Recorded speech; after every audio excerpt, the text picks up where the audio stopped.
Pour les Ivoiriens, c'était l'heure du choix, parmi 5 candidats en lice pour diriger le pays pendant les 5 prochaines années. Les bureaux de vote sont désormais fermés, place au dépouillement. Hantés par les violences qui ont marqué les précédentes élections présidentielles, de nombreux électeurs aspirent avant tout au calme. C'est important pour moi d'être là aujourd'hui pour la paix de mon pays, pour la stabilité de mon pays, pour le développement aussi de mon pays.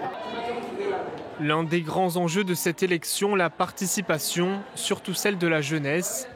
9 millions d'électeurs étaient appelés aux urnes. Après un pic de 81% en 2010, elle est descendue à 53% lors de la présidentielle de 2020. D'après les observateurs sur place, l'affluence dans les bureaux de vote ce samedi a été plus forte dans le nord et plus faible dans le sud et l'ouest du pays. C'est la première fois pour moi de voter, c'est un rêve. Aujourd'hui c'est à notre tour, c'est un plaisir pour nous, c'est notre devoir.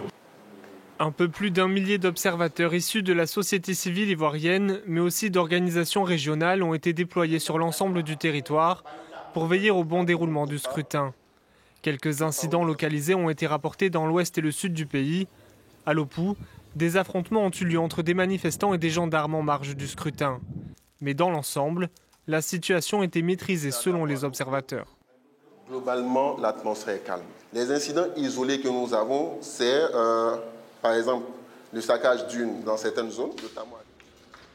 La commission électorale indépendante a maintenant 5 jours pour publier les résultats provisoires officiels.